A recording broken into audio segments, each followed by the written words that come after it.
الدین، نام حبیب الرحمن، والد صاحب کا نام صلاح الدین، تعلق کوئٹہ سے، درجہ اولا سے درجہ سادسہ تک جامعہ دارالعلوم کوئٹہ میں پڑھا۔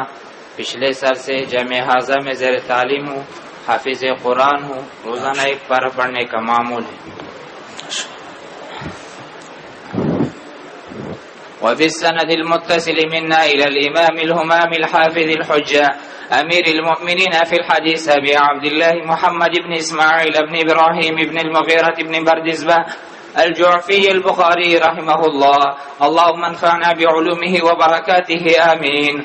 قال حدثنا آدم بن إياس قال حدثنا شعبة عن عمرو بن مرة قال سمعت عبد الله بن أبي أوفى وكان من أصحاب الشجرة قال كان النبي صلى الله عليه وسلم إذا أتاه قوم بصدقة رضی اللہ عنہ کیوں نہیں پڑھا؟ قال سمعت عبد الله بن أبي أوفى رضي الله عنه وعنهم وكان من أصحاب الشجرة قال كان النبي صلى الله عليه وسلم إذا أتاه قوم بصدقة فقال اللهم صل عليهم فأتاه بصدقته فقال اللهم صل فأتاه أبي بصدقته فقال اللهم صل على آل أبي أوفى. بسم اللہ الرحمن الرحیم الحمد للہ رب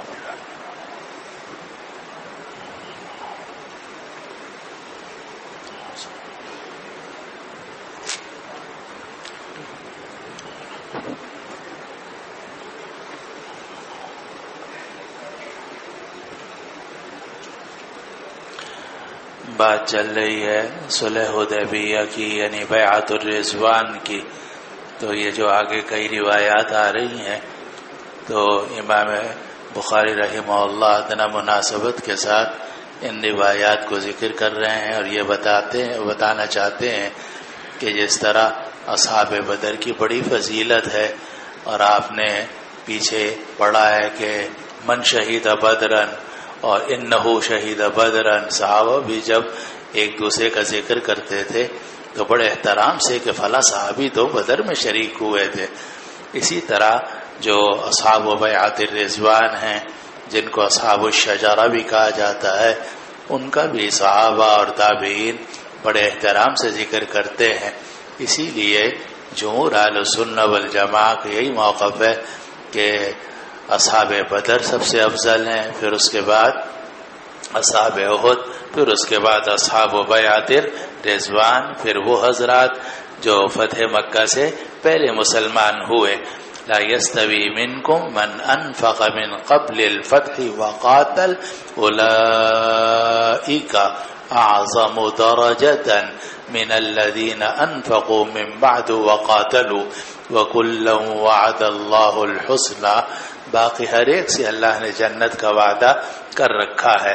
تمام صحابہ عادل ہیں، مغفور لہم ہیں، لیکن ان میں جو السابقین فی الاسلام ہیں ان کو فضیلت حاصل ہے، خاص طور پر اصحاب بدر اور اصحاب بیعت الرضوان کو. تو یہ روایت نقل کی کہ عمرو ابن مرہ کہتے ہیں کہ میں نے حضرت عبداللہ ابن ابی اوفا رضی اللہ عنہ کو سنا، وَكَانَ مِنْ أَصْحَابِ الشَّجَرَةِ.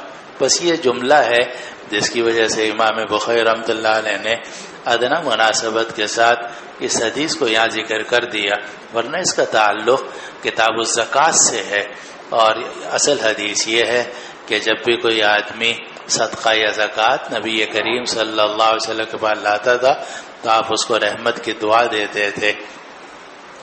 اور یہ جو آپ صدقہ دینے والے کو، زکوٰۃ دینے والے کو جو بیت المال میں زکوٰۃ دے رہا ہے اس کو دعا دیتے تھے، اس کی وجہ یہ کہ قرآن مجید میں حکم ہے خذ من اموالہم صدقۃ تطہرھم وتزکیہم بہا وصل علیہم.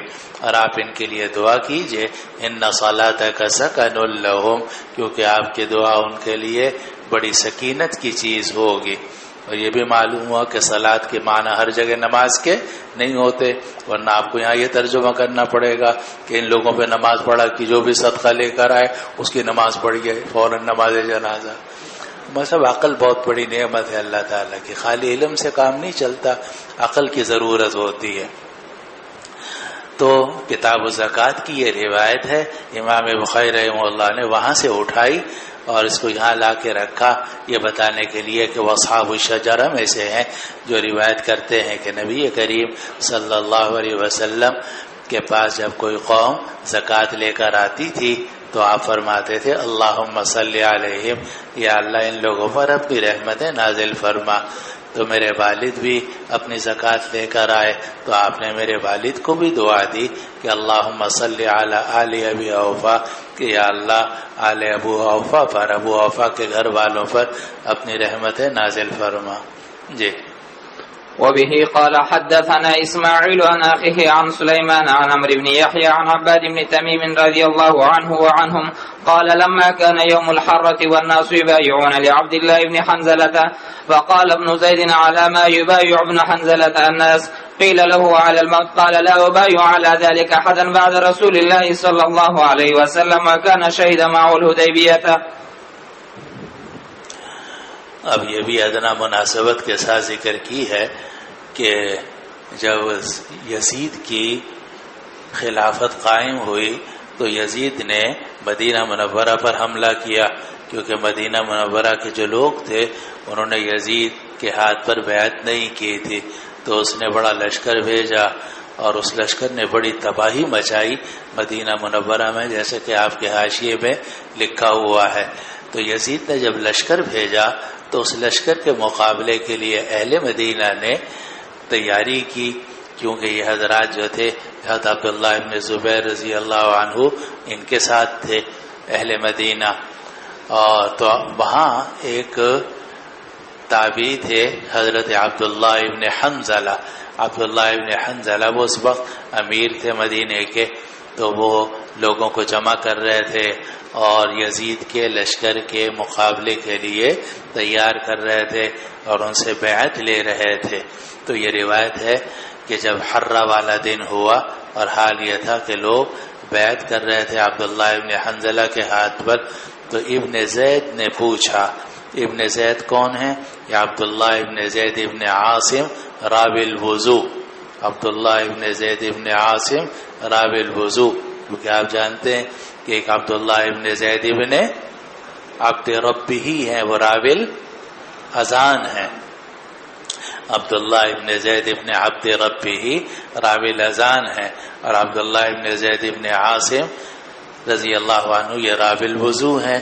تو یہ عبداللہ ابن عاصم ابن زید انہوں نے پوچھا لوگوں سے علامہ یبایع ابن حنزلہ الناس، کہ ابن حنزلہ لوگوں سے کس چیز پر بیعت لے رہے ہیں؟ قیل له علی الموت، تو حضرت عبداللہ ابن زید ابن عاصم کو بتایا گیا کہ وہ لوگوں سے موت پر بیعت لے رہے ہیں۔ تو حضرت عبداللہ ابن زید ابن عاصم نے فرمایا کہ میں اس موت کے اوپر نہیں بیعت کروں گا کسی کے بعد بھی، رسول اللہ صلی اللہ علیہ وسلم کے بعد، یعنی میں نے رسول اللہ صلی اللہ علیہ وسلم کے ہاتھ پر موت پر بیعت کی تھی، لیکن اب اس کے بعد میں بیعت علی الموت کسی سے نہیں کروں گا۔ راوی کہتے ہیں کہ وکان شہید معہ الحدیبیہ، اور عبداللہ ابن زید ابن عاصم یہ حدیبیہ میں شریک ہوئے تھے، یعنی اصحاب الشجرہ میں سے ہیں۔ اور آپ کے حاشیہ نمبر 10 میں لکھا ہوا یوم الحرہ، یہ بڑا مشہور ہے کیونکہ وہ جو پتھریلی زمین تھی وہاں بڑی شہادتیں ہوئیں، اور زید کے اور یزید کے لشکر نے بہت صحابہ اور تابعین کو شہید کیا۔ اس لیے حاشیے میں لکھا ہوا وقعۃ الحرہ بفتح المہملہ وشدۃ الراء خارج المدینہ التي وقعت بین عسکر یزید ابن معاویہ واہل المدینہ فی سنۃ 63 ہجری میں بسبب خلع اہل المدینہ یزید ابن معاویہ، اس لیے کہ اہل مدینہ نے یزید ابن معاویہ کے ہاتھ پر بیعت کرنے سے انکار کر دیا تھا۔ واباح مسلم ابن عقبہ امیر جیش یزید المدینہ 3 ایام، اور مسلم ابن عقبہ جو یزید کا لشکر کا امیر تھا اس نے پورے مدینے کو مباح کر دیا 3 دنوں تک۔ یقتلون و یأخذون الناس، لوگوں کو قتل کر رہے تھے اور پکڑ رہے تھے، اور عورتوں کے اوپر واقع ہوئے، یعنی زنا کیا۔ حتی قیل حملت 1000 امرأة فی هذه الليلة من غیر زوج، اور آگے آ رہا ہے قولہ والناس یبایعون اہل المدینہ کانوا یبایعون عبد اللہ علی طاعته وخلع بیعت یزید قال القسطلانی وقتل عبد اللہ بن حنظلہ واولاده وزید. زید سے مراد کون؟ عبداللہ ابن زید ابن عاصم یوم الحرہ فی 700 من وجوہ الناس من المہاجرین والانصار، یعنی 700 صحابہ جو ہیں وہ اس یوم الحرہ والے دن شہید ہوئے ہیں. بڑی لوٹ مار کی یزید کے لشکر نے.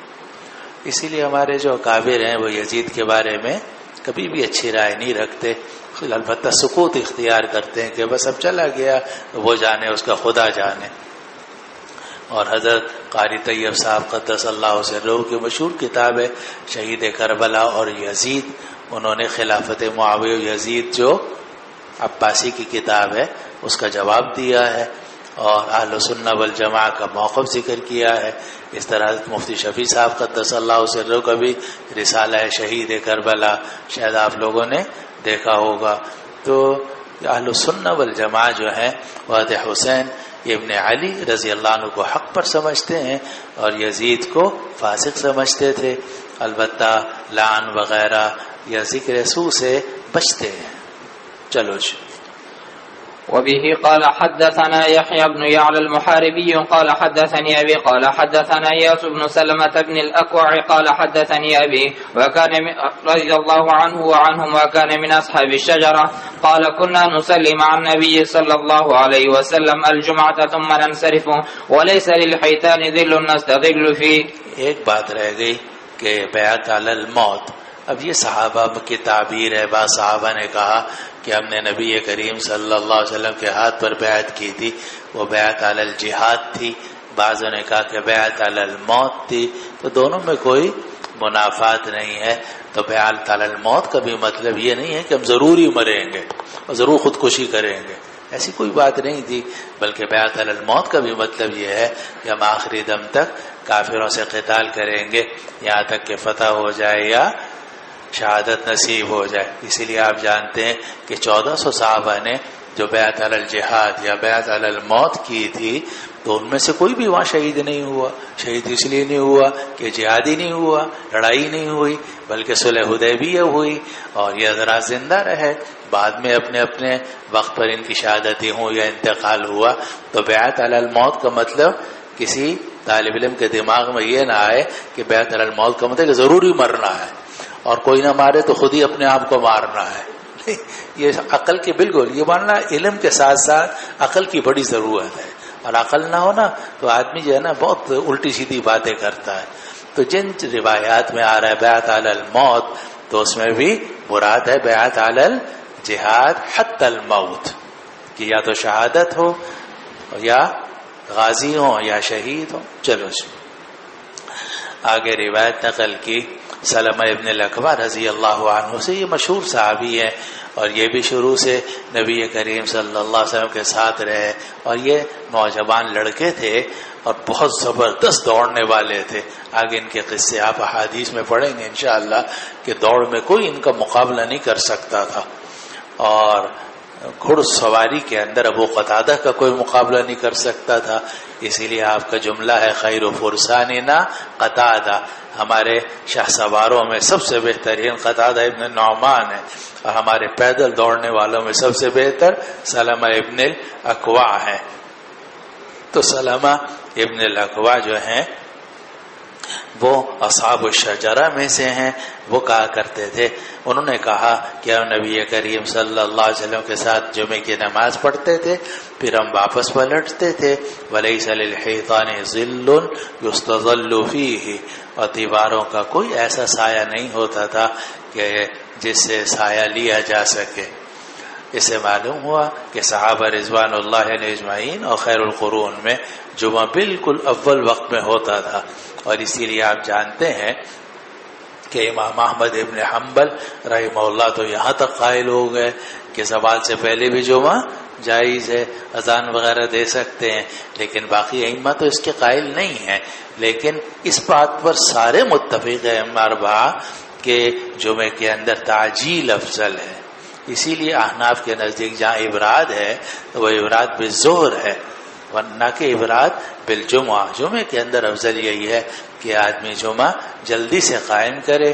بلکہ صحابہ رضوان اللہ علیہ اجمعین تو اپنا سورج نکلنے کے بعد تیاری ویاری کر کے 9-10 بجے آ جاتے تھے، جمعے کے لیے بیٹھ جاتے تھے، اور جیسے ہی زوال ہوتا تھا تو نبی کریم صلی اللہ علیہ وسلم خطبہ دیتے تھے اور جمعے کی نماز پڑھا دیتے تھے.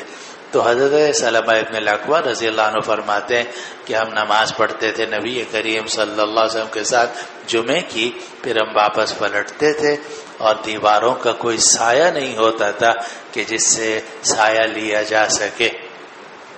اس کے ظاہر سے یہ معلوم ہوتا ہے کہ اس وقت تک سورج ڈھلا ہی نہیں تھا، زوال ہی نہیں ہوا تھا. لیکن یہ مراد نہیں ہے، وجہ اس کی یہ ہے کہ مدینے کی جو گلیاں تھیں یا مدینے کے گھر تھے بہت چھوٹے چھوٹے تھے اور کوئی اونچے مکانات تو ہوتے نہیں تھے، تو اس لیے ان کا سایہ ایسا نہیں ہوتا. کیونکہ چھوٹی چیز کا سایہ تو اس وقت پھیلے گا جب وہ مثل اول یا مثل ثانی پہ چلا جائے، ورنہ بالکل زوال کے وقت تو سایہ اس کا نہ ہونے کے برابر ہوتا ہے. اس لیے اشارہ اس بات کی طرف کہ جمعے کی نماز زوال کے فوراً بعد ادا کر لینی چاہیے، اور یہی طریقہ تھا صحابہ رضوان اللہ علیہ اجمعین کا. بریلویوں کے یہاں بہت ہوتی ہے، وہ تو جناب 2:30 بجے 3 بجے 3:30 بجے تقریری چلتی رہتی ہے ان کی. چلو جی.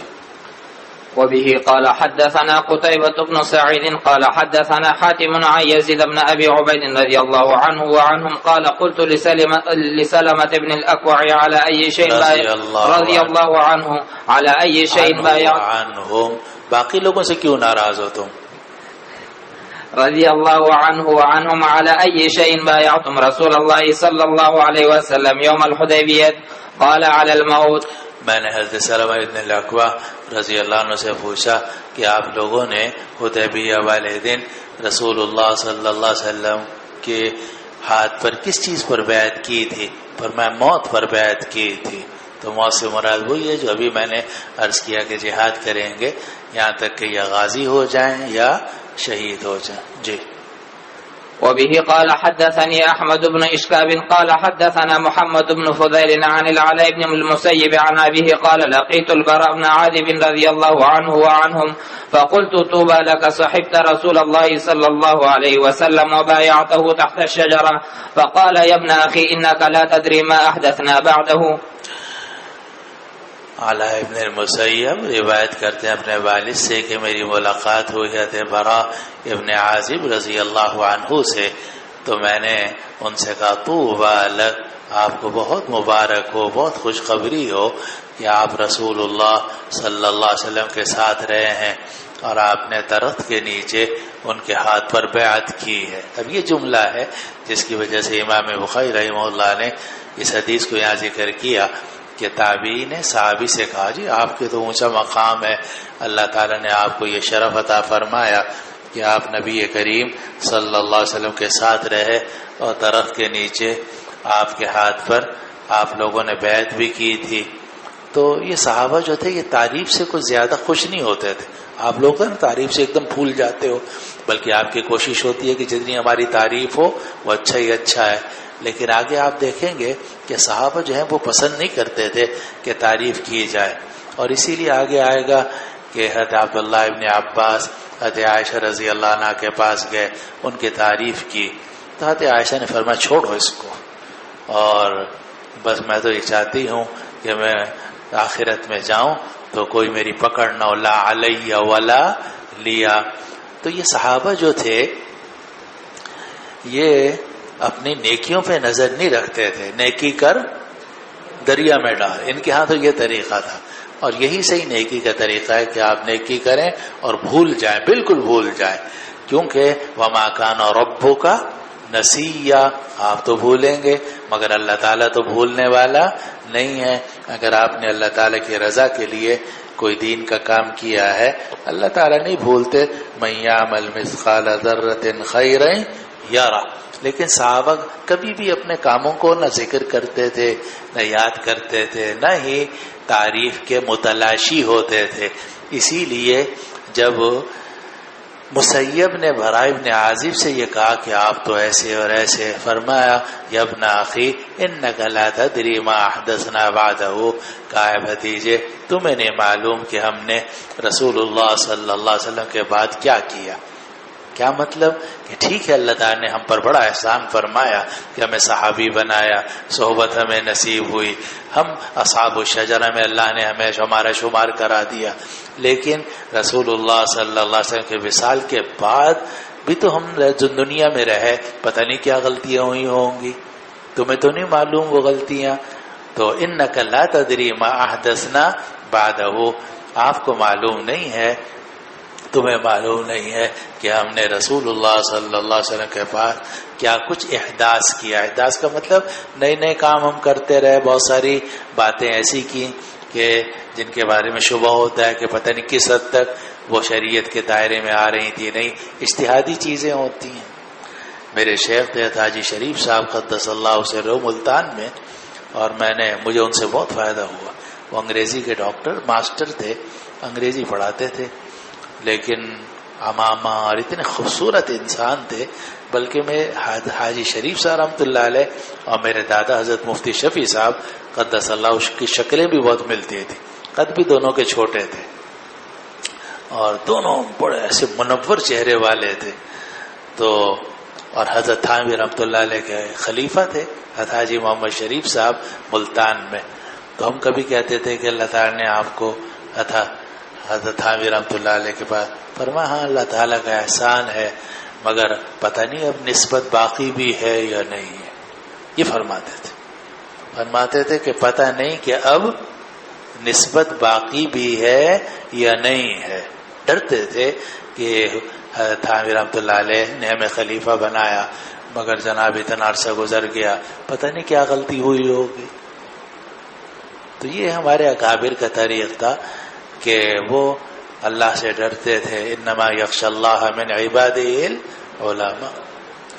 اور اسی لیے ہم نے اپنے جتنے اکابر کو دیکھا وہ بڑے نرم دل اور زبان کے میٹھے اور اپنے عیوب پر نظر رکھنے والے، حالانکہ ان عیوب سچی باتیں تھے ہی نہیں بالکل. لیکن یہ لوگ جو تھے نا، یہ بالکل صحابہ رضوان اللہ علیہ اجمعین کے طریق پر تھے کہ انک لا تدری ما احدثنا بعدہ. تو ہمارے شیخ فرماتے تھے پتہ نہیں کہ وہ نسبت حضرت تھانوی رحمۃ اللہ علیہ کی اب بھی باقی ہے یا نہیں ہے. طریقہ تھا ہمارے اکابر کا. اللہ تعالیٰ نے ان سے مجھے بہت فیض پہنچایا. اور وہ عالم نہیں تھے، لیکن پھر اور میں اس زمانے میں درمیانی کتابیں پڑھاتا تھا. پھر حضرت کے وصال کے بعد اللہ تعالیٰ نے مجھے طویل عرصے مشکات اور یہ حدیث شریف پڑھانے کی، لاہور میں بھی پھر یہاں بھی. تو جتنا میں احادیث کو پڑھاتا جاتا تھا تو مجھے حیرانی ہوتی تھی کہ حضرت حاجی شریف صاحب رحمۃ اللہ علیہ کو تو شاید پتہ نہیں حدیثیں معلوم تھیں یا نہیں تھی، لیکن جو بات کرتے تھے بالکل ان احادیث کے مطابق کرتے تھے. یہ بزرگوں کی صحبت کا نتیجہ ہوتا ہے کہ آدمی کا مزاج ٹھیک ہو جاتا ہے. مزاج صحیح ہو جائے تو ہر چیز اس کی طریقے میں آ جاتی ہے، سنت کے مطابق ہو جاتی ہے. چلو. وبه قال حدثنا إسحاق قال حدثنا يحيى بن سالم قال حدثنا معاوية هو ابن سلم عن يحيى عن أبي قلابة أن ثابت بن الضحاك رضي الله عنه وعنهم أنه بايع النبي صلى الله عليه وسلم تحت الشجرة. کبھی ہم حضرت کی تعریف کرتے تھے کہ حضرت کوئی بات ایسی ہم زیادہ بولتے بھی نہیں تھے حضرت کے ساتھ، حضرت بھی نہیں بولتے تھے. حتائی شریف صاحب مجھے یاد ہے کہ ہم آدھا پون گھنٹہ بیٹھے رہتے تھے، حضرت کچھ نہیں فرماتے، خاموش رہتے تھے.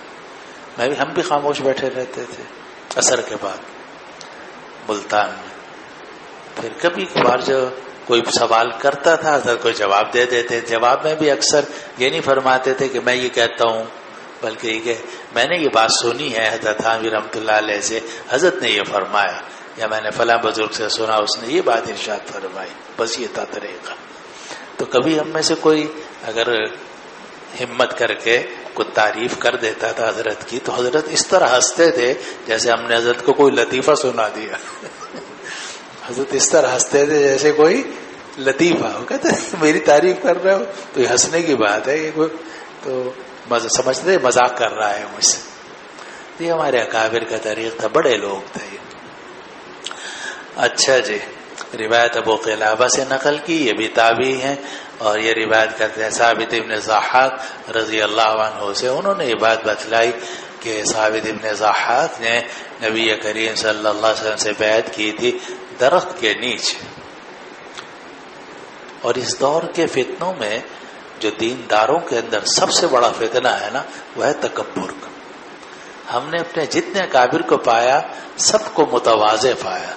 وہ سمجھتے تھے کہ ہم عام انسان ہیں، ہم کوئی سپر انسان نہیں ہیں. لیکن اس وقت جو سب سے بڑا فتنہ دینداروں میں دیکھتے ہیں ہم، وہ ہے تکبر کا. گردنیں اکڑی ہوئی ہیں، دماغ ٹیڑھا ہوا ہے، سمجھتے ہیں کہ ہم چما ڈنگرے نیست. ہمارے ایک استاد ہیں ماشاءاللہ حضرت مولانا مشرف علی صاحب تھانوی لاہور میں، اللہ تعالیٰ ان کو صحت و عافیت سے سلامت رکھے. تو ان سے ہم نے ابتدائی کتابیں پڑھی. تو ویسے فارسی میں ہے ہم چما دیگرے نیست، کہ آدمی یہ سمجھے کہ میرے جیسے تو کوئی دوسرا ہے ہی نہیں. تو ہمارے جو استاد ہیں وہ اس کو تھوڑا سا پنجابی اس میں شامل کر کے وہ یہ کہتے تھے ہم چما ڈنگرے نیست، ہم جیسا جانور تو کوئی ہے ہی نہیں اس دنیا میں. تو یہ دماغ میں لوگوں کے بیٹھتا جا رہا ہے کہ چونکہ ہم نے جناب یہ کر لیا اور یہ کر لیا اور ہمیں آج رات تہجد پڑھی اور ہمارے کپڑے بہت بزرگوں والے ہیں، اس لیے ہم بزرگوں سے بھی بڑھ کے بزرگ ہو گئے ہیں. بس یہ دماغ میں آ گیا ہے اب، اسی لیے دوسروں کو حقیر سمجھتے ہیں، دوسروں کو یہ کہتے ہیں کہ ان کو دین کی برکات نہیں کھلی، ان کو دین کا پتہ نہیں، اس طرح کی باتیں کرتے ہیں. یہ تکبر کی وجہ سے ہوتا ہے. یہ پڑھائی ہوتی ہے آدمی کے دماغ میں، اس کی وجہ سے آدمی الٹی سیدھی باتیں کرتا ہے. چلو جی. وبه قال حدثني أحمد بن إسحاق قال حدثنا عثمان بن عمر قال أخبرنا شعبة عن قتادة عن أنس بن مالك رضي الله عنه وعنهم إنا فتحنا لك فتحا مبينا. قال الحديبية قال أصحابه هنيئا مريئا فما لنا فأنزل الله ليدخل المؤمنين والمؤمنات جنات. قال شعبة فقدمت الكوفة فحدثت بهذا كله عن قتادة ثم رجعت فذكرت له فقال أما إنا فتحنا لك فعن أنس رضي الله عنه وأما هنيئا مريئا فعن عكرمة رضي الله عنه. قتادہ ابن دعامہ نے انس ابن مالک رضی اللہ عنہ سے نقل کیا کہ انا فتحنا لک فتحا مبینا، یہ آیت فتح مکہ کے موقع میں نازل نہیں ہوئی مولوی صاحب. یہ جو صورت ہے انا فتحنا لک فتحا مبینا کہ ہم نے آپ کو فتح مبین عطا فرمائی، یہ فتح مکہ کے موقع پہ نازل نہیں ہوئی بلکہ صلح حدیبیہ کے موقع پر نازل ہوئی، جبکہ آپ نے بہت دب کر صلح کی تھی اور ساری شرائط کافروں کی آپ نے تقریباً مان لی تھی. اور اسی لیے صحابہ سخت پریشان تھے کہ کیسی صلح ہو رہی ہے اور یہ کیسی ہمارے خلاف، یہ صلح تو ساری ہمارے خلاف جا رہی ہے. اور نبی کریم صلی اللہ علیہ وسلم خاموش تھے.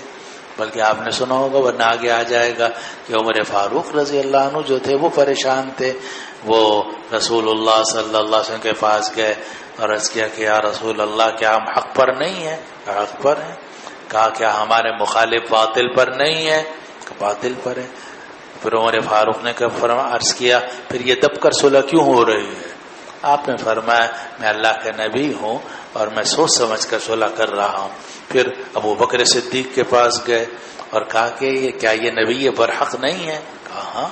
کہا جو مخالفین ہے کیا باطل پر نہیں ہے؟ کہا ہاں. کہا پھر یہ دب کر صلح کیوں کی جا رہی ہے؟ تو ابو بکر صدیق نے کہا یہ آدمی وہ نبی ہیں اور وہ جو بات کر رہے ہیں ٹھیک ہی کر رہے ہیں. اور آگے آپ پڑھیں گے کہ جب حدیبیہ سے آپ واپس تشریف لا رہے تھے اس وقت میں یہ صورت نازل ہوئی انا فتحنا لک فتحا مبینا. تو آپ نے عمر فاروق کو بلایا اور ان کو یہ صورت پڑھ کر سنائی. جب صورت سنائی تو حضرت عمر فاروق نے فرمایا اب فتح ہوا یا رسول اللہ، یا رسول اللہ کیا یہ فتح ہے؟ یہ اتنی دب کر تو صلح ہوئی ہے اور قرآن یہ کہہ رہا ہے کہ یہ فتح ہے. آپ نے فرمایا ہاں یہ فتح ہے. چنانچہ بعد میں تمام اصحاب السیر متفق ہیں کہ فتح مکہ کی بنیاد پڑی ہے کس پر؟ صلح حدیبیہ پر. وہاں جو آپ نے دب کر صلح کی تھی اس کے حیرت انگیز نتائج مسلمانوں کے حق میں ظاہر ہوئے ہیں. تو آیت نازل ہوئی انا فتحنا لک فتحا مبینا، یہ حدیبیہ کے لیے نازل ہوئی تھی. تو آپ کے صحابہ نے کہا ہنیئا مریئا کہ یا رسول اللہ مبارک ہو، خوشگوار ہو. فما لنا، ہمیں کیا ملے گا؟ اصل میں اس میں آگے آ رہا ہے لیغفر لک اللہ ما تقدم من ذنبک وما تأخر ویتم نعمتہ علیک ویہدیک صراطا مستقیما وینصرک اللہ نصرا عزیزا. تو اس میں نبی کریم صلی اللہ علیہ وسلم پر انعامات کا ذکر ہے. تو صحابہ نے عرض کیا کہ یا رسول اللہ آپ کے لیے تو یہ انعامات ہیں، لیکن ہمیں کیا ملے گا؟ آیت نازل ہو گئی کہ لیدخل المؤمنین والمؤمنات جنات تجری من تحتها الانہار، آگے خالدین فیہا، آگے ویکفر عنہم سیئاتہم وکان ذلک عند اللہ فوزا عظیما. شعبہ کہتے ہیں کہ میں کوفے پہنچا، میں نے یہ ساری حدیث قتادہ ابن دعامہ سے نقل کی، پھر میں واپس پلٹا، پھر میں نے جا کر دوبارہ قتادہ سے یہ بات ذکر کی. تو انہوں نے فرمایا کہ یہ جو پہلا حصہ ہے کہ انا فتحنا، یہ تو میں نے حدیث انس سے سنا ہے، لیکن ہریم مریا کا جو لفظ ہے یہ میں نے انس ابن مالک سے نہیں سنا، بلکہ میں نے حدیث اکرمہ سے سنا ہے. چلو جی. وبه قال حدثنا عبد الله بن محمد قال حدثنا أبو عامر قال حدثنا إسرائيل عن ماجزة بن زهر الأسلمي عن أبيه رضي الله عنه وعنهم وكان ممن شهد الشجرة قال إني لأوقد تحت القدور بلحوم الحمر إذ نادى منادي رسول الله صلى الله عليه وسلم إن رسول الله صلى الله عليه وسلم ينهاكم عن لحوم الحمر. وعن مجزأة عن رجل منهم من أصحاب الشجرة اسمه وهبان بن أوس وكان اشتكى ركبته وكان إذا سجد جعل تحت ركبته وسادة.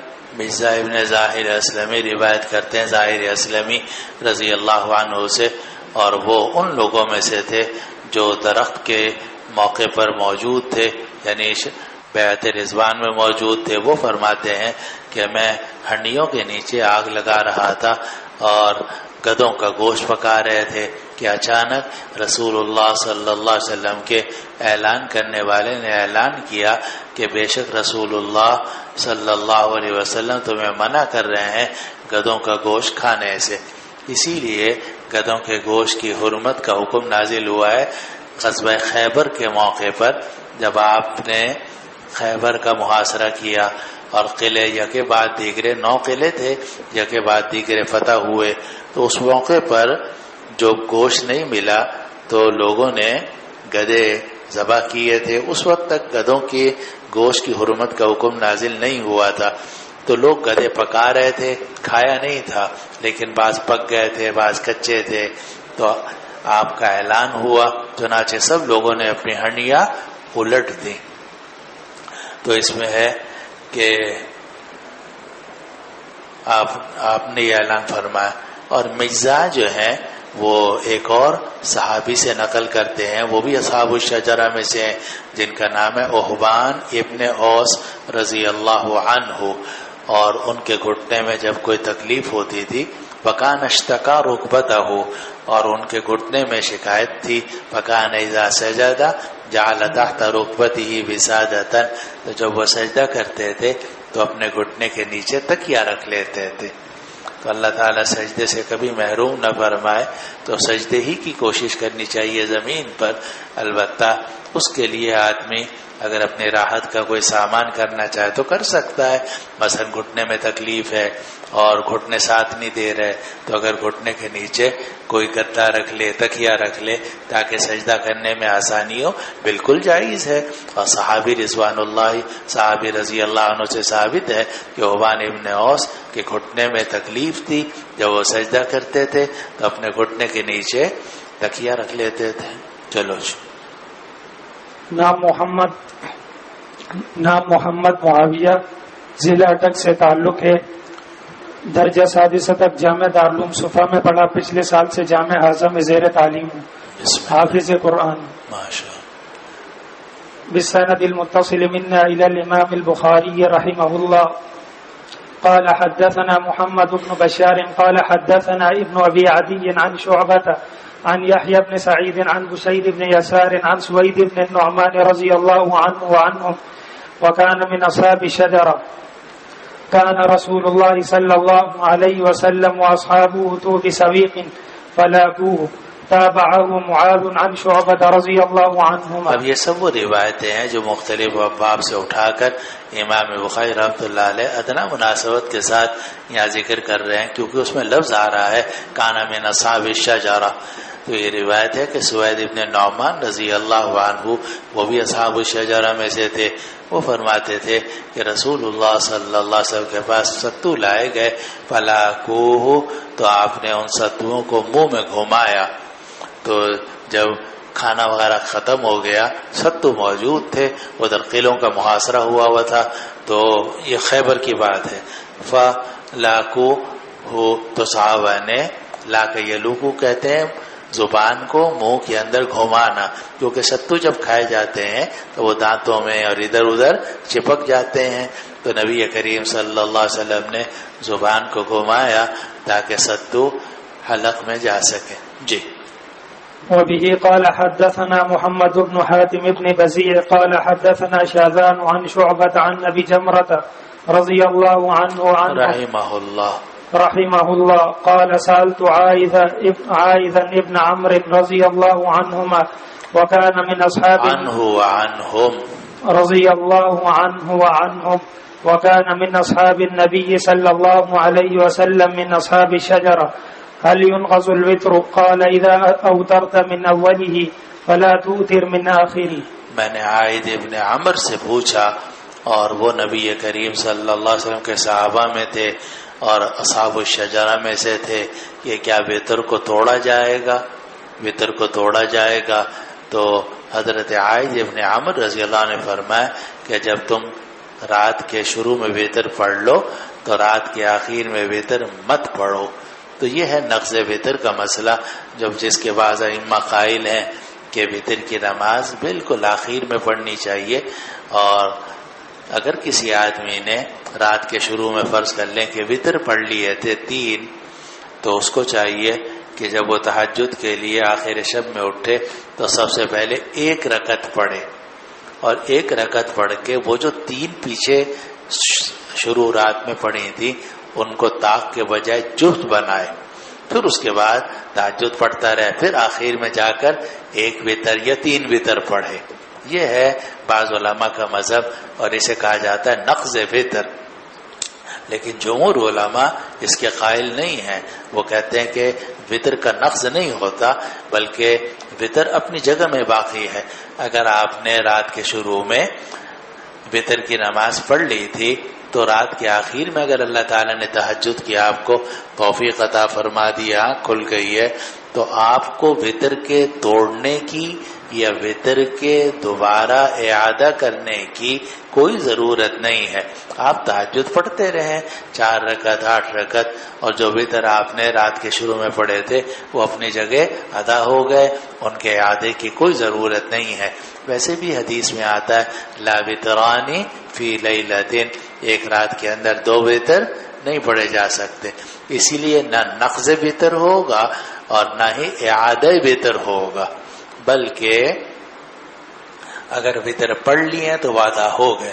اس لیے ہمارے اکابر اکثر فرماتے ہیں کہ اگر ڈر ہو کہ آخر شب میں آنکھ نہیں کھلے گی، جیسے ہم لوگوں کا حال ہے، تو چاہیے کہ عشاء کی نماز کے بعد اور سنتوں کے بعد اور وتروں سے پہلے 4 رکعت یا 8 رکعت تہجد کی نیت سے پڑھ لے، اس کے بعد وتر پڑھ لے، تو کم از کم تہجد کسی نہ کسی درجے میں ادا ہو جائے گی. صلاۃ اللیل تہجد 4 رکعت یا 8 رکعت. پھر اس کے بعد اگر آخر شب میں آپ کی آنکھ کھل جائے، اللہ تعالیٰ اٹھا دے، پھر دوبارہ تہجد پڑھ لو. 8 اس وقت پڑھی تھی 8 اب پڑھ لو، یا 4 اس وقت پڑھی تھی تو 4 اور پڑھ لو، جتنا اللہ تعالیٰ توفیق دے. لیکن نقض وتر کی یا اعادہ وتر کی کوئی ضرورت نہیں ہے عند جماہیر العلماء. تمام علماء کے نزدیک سوائے بعض علماء کے نقض وتر نہیں ہوگا. تو یہی روایت ذکر کی امام بخاری رحمہ اللہ نے، اور اس کو اٹھایا تھا وتر سے.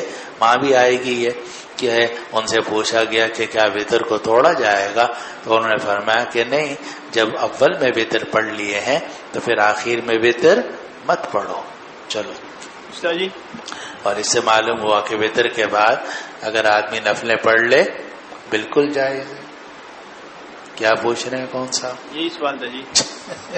مجھے پتا تھا کہ یہی پوچھ رہے ہوں گے، اور یہ بھی آج کل بعض ایک دو عالموں نے یہ کہنا شروع کر دیا کہ اگر وتر پڑھ لی ہے تو اس کے بعد کوئی نفل پڑھنا جائز نہیں ہے۔ بالکل غلط ہے۔ یہ ٹھیک ہے کہ وتر سب سے آخر میں پڑھنے چاہیے، یہ مستحب ہے، یہ مستحب بات ہے کہ آدمی وتر بالکل آخر میں پڑھے، لیکن بالفرض اگر کسی آدمی نے وتر پڑھ لیے اول لیل میں یا آخر لیل میں، بعد میں دیکھا کہ ابھی تو اور وقت باقی ہے، لاؤ اور تہجد پڑھ لوں، تو سوال یہ کہ وتر کے بعد آدمی نفل نماز یا تہجد کی نماز پڑھ سکتا ہے یا نہیں پڑھ سکتا؟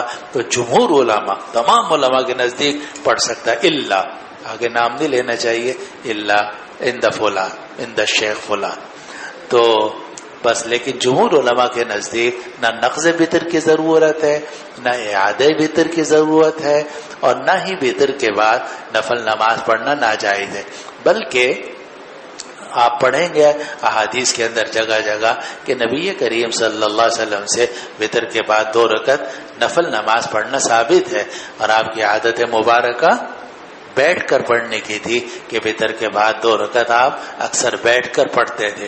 اسی لیے علماء میں یہ اختلاف ہوا حضرت گنگوہی میں اور حضرت نانواتوی میں کہ وتر کے بعد کی جو 2 نفلیں ہیں وہ کھڑے ہو کر پڑھنا افضل ہے یا بیٹھ کر۔ تو ہمارے اکابر میں سے، اب نام میں بھول رہا ہوں، ایک بزرگ نے فرمایا کہ بھئی حضور نے بیٹھ کر پڑھی تھی، ہم بھی بیٹھ کر ہی پڑھیں گے، بھلے ثواب کم ہی ملے۔ اور بعضوں نے کہا کہ حضور کو تو بیٹھ کر پڑھنے میں ثواب پورا ملتا تھا اور آپ کی خصوصیت تھی، ہمیں تو کھڑے ہو کر پڑھنا بہتر ہے، اس میں ثواب زیادہ مل جائے گا۔ لیکن بہرحال وتر کے بعد 2 رکعت پڑھنا نبی کریم صلی اللہ علیہ وسلم سے ثابت ہے، اور اس میں علماء کا یہ اختلاف ہے کہ ہمارے لیے بیٹھ کر پڑھنا افضل ہے یا کھڑے ہو کر، لیکن آپ کی عادت مبارکہ اکثر بیٹھ کر پڑھنے کی تھی۔ اس سے معلوم ہوتا ہے کہ نہ نقض وتر ہوگا نہ اعادہ وتر ہوگا، اور تیسری بات ہے کہ وتر کے بعد نفل نماز پڑھنا جائز ہے۔ اگر آپ عشاء کے بعد وتر پڑھ لیں، بعد میں اللہ تعالیٰ آپ کو توفیق دے، آخر شب میں آپ کی آنکھ کھل جائے، تو عند جماہیر العلماء آپ نفلیں پڑھ سکتے ہیں جتنی پڑھنا چاہیں، الا عند الشیخ فلان۔ چلو جی۔ وبه قال حدثني عبد الله بن يوسف قال أخبرنا مالك عن زيد بن أسلم عن أبيه رضي الله عنهما وعنهم أن رسول الله صلى الله عليه وسلم كان يسير في بعض أسفاره، وعمر بن الخطاب رضي الله عنه يسير معه ليلا، فسأله عمر بن الخطاب عن شيء فلم يجبه رسول الله صلى الله عليه وسلم، ثم سأله فلم يجبه، ثم سأله فلم يجبه، وقال عمر بن الخطاب ثكلتك أمك يا عمر، نذرت رسول الله صلى الله عليه وسلم 3 مرات، كل ذلك لا يجيبك. قال عمر فحركت بعيري ثم تقدمت أمام المسلمين وخشيت أن ينزل في قرآن فما نشبت صارحا يصرخ بي. قال فقلت لقد خشيت أن يكون قد نزل في قرآن، وجئت رسول الله صلى الله عليه وسلم فسلمت عليه، فقال لقد أنزلت علي الليلة سورة لهي أحب إلي مما طلعت عليه الشمس، ثم قرأ إنا فتحنا لك فتحا مبينا. زید بن اسلم نے اپنے والد اسلم عدبی سے روایت کی، اور اسلم جو ہے یہ عمر فاروق رضی اللہ عنہ کے آزاد کردہ غلام ہیں اور ان کے خادم خاص ہیں۔ وہ کہتے ہیں، وہ روایت کرتے ہیں کہ رسول اللہ صلی اللہ علیہ وسلم اپنے بعض سفروں میں سفر کر رہے تھے، چلے جا رہے تھے، اور عمر ابن الخطاب بھی آپ کے ساتھ رات میں چلے جا رہے تھے۔ یہ واقعہ ہے حدیبیہ سے واپسی کا کہ سب حضرات مدینہ منورہ واپس جا رہے تھے، تو نبی کریم صلی اللہ علیہ وسلم تھے، عمر فاروق کو کوئی بات پوچھنے کی ضرورت پڑی، چنانچہ وہ اپنے اونٹ پر قریب آئے اور آ کر رسول اللہ صلی اللہ علیہ وسلم سے کچھ وہ بات پوچھی، لیکن آپ نے کوئی جواب نہیں دیا، اور جواب اس لیے نہیں دیا کہ آپ پر وحی کی کیفیت تھی اور وحی آپ پر نازل ہو رہی تھی، تو اس حالت میں جواب دینا آپ کے لیے ممکن نہیں تھا۔ ان کو پتہ نہیں چلا کیونکہ رات کا وقت تھا، اندھیرا تھا، یہ تو معلوم تھا کہ یہ رسول اللہ صلی اللہ علیہ وسلم کی اونٹنی اور آپ اس پر تشریف فرما ہے، لیکن یہ اندازہ نہیں ہو سکا کہ اس وقت میں وحی نازل ہو رہی ہے۔ سبحانک اللہم و بحمدک۔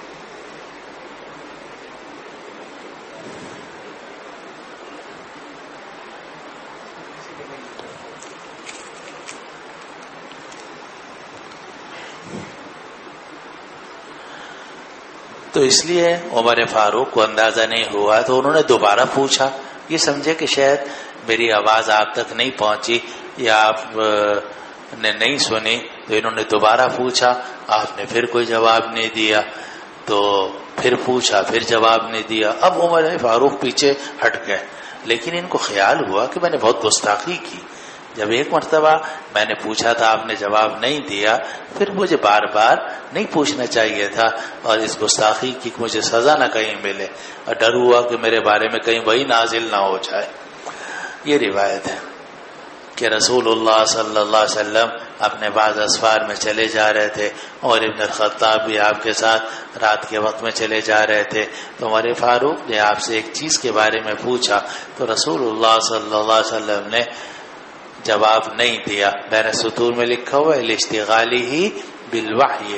پھر انہوں نے پوچھا، پھر جواب نہیں دیا، پھر پوچھا تیسری مرتبہ، آپ نے پھر جواب نہیں دیا، تو وقال عمر بن الخطاب، عمر بن الخطاب نے اپنے آپ سے کہا، ثقلت کا امک یا عمر، اے عمر تیری ماں تجھے گم کرے، نذرت رسول اللہ صلی اللہ علیہ وسلم، تو نے رسول اللہ صلی اللہ علیہ وسلم کے اوپر اصرار کیا۔ نظر ینظر تنظیر، ایک ہی بات بار بار اپنی کہتے رہنا، اصرار کرنا، اور بزرگوں کے پاس سامنے آدمی اپنی ایک بات ایک مرتبہ دو مرتبہ کہہ دے، لیکن اصرار کرنا یہ تو نامناسب بات تھی۔ تو اپنے آپ کو انہوں نے ملامت کی کہ اے عمر تو نے رسول اللہ صلی اللہ علیہ وسلم پر اصرار کیا 3 مرتبہ، اور تینوں مرتبہ آپ نے جواب نہیں دیا۔ عمر فاروق کہتے ہیں پھر میں نے اپنے اونٹ کو حرکت دی، پھر میں مسلمانوں کے آگے چلا گیا۔ سب مسلمان عام طور سے نبی کریم صلی اللہ علیہ وسلم پیچھے رہتے تھے، آگے مسلمان ہوتے تھے، تو عمر فاروق اور آگے مسلمانوں سے بھی آگے اپنے اونٹ پر آگے نکل گئے، اور مجھے ڈر ہوا کہ میرے بارے میں قرآن نازل ہوگا، میرے بارے میں قرآن نازل ہوگا، یعنی میں نے جو اس طریقے سے گستاخی کی ہے کہیں اس کے بارے میں کوئی وحی نازل نہ ہو جائے۔ فما نشبت صارخا یصرخ بی، میں نہیں ٹھہرا کہ میں نے ایک چیخنے والے کو سنا جو میرے بارے میں چیخ رہا تھا یعنی مجھے بلا رہا تھا۔ تو راوی کہتے ہیں عمر فاروق کہ میں نے کہا کہ مجھے ڈر ہے کہ میرے بارے میں قرآن نازل ہوا ہوگا۔ اب میں رسول اللہ صلی اللہ علیہ وسلم کی خدمت میں حاضر ہوا، میں نے آپ کو سلام کیا، آپ نے فرمایا آج کی رات میرے اوپر ایک ایسی صورت نازل کی گئی ہے جو زیادہ محبوب ہے ان تمام چیزوں سے جن پر سورج طلوع ہو۔ سورج جب طلوع ہوتا ہے تو دنیا کی چیزوں پر طلوع ہوتا ہے، یعنی دنیا کی ساری چیزیں ایک طرف، اور جو صورت نازل ہوئی ہے وہ دوسری طرف، اور صورت مجھے زیادہ محبوب ہے۔ پھر آپ نے وہ صورت پڑھ کر سنائی، انا فتحنا لک فتحا مبینا، اور بخاری اول میں 451 کے اوپر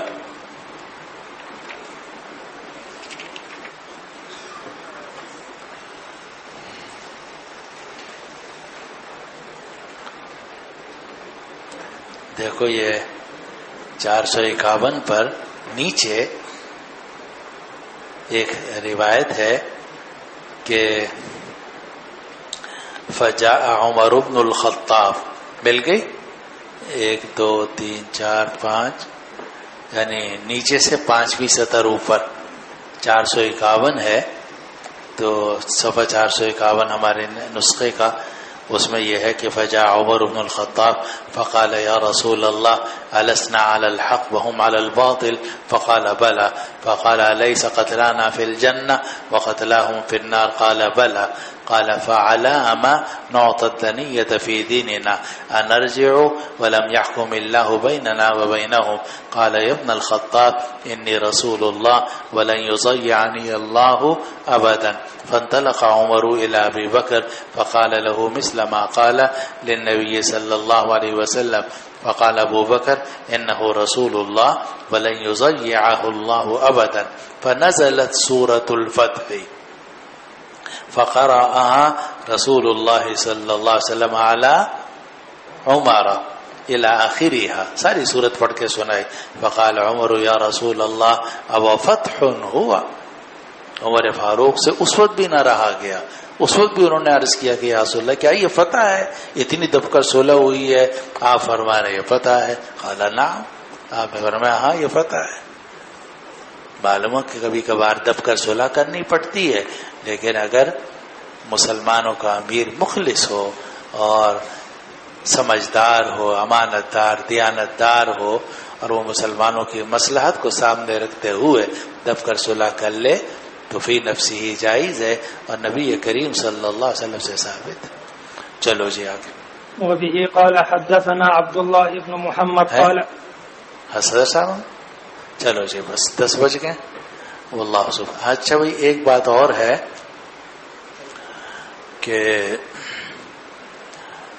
یہ جو روایت اب کل آپ پڑھیں گے, آج آپ نے پڑھنا شروع کیا نا, حدثنا عبداللہ ابن محمد, یہ اصل میں ایک بہت لمبی روایت کا ایک چھوٹا سا حصہ ہے, اور میرا خیال یہ ہے کہ اگر آپ وہ روایت پڑھ لیں تو زیادہ بہتر ہے. اور ہر سال میں ساتھیوں کو پڑھا دیتا ہوں, اور وجہ اس کی ہے کہ پوری صلح حدیبیہ کا واقعہ اس روایت کے اندر ہے, اور یہ جو اب روایت آگے آ رہی ہے یا آپ پڑھ رہے تھے یا کل آئے گی, یہ اس بڑی روایت کا ایک چھوٹا سا ٹکڑا ہے. تو یہ کتاب الشروط ہے بخاری اول کے اندر. کتاب الشروط نکالو.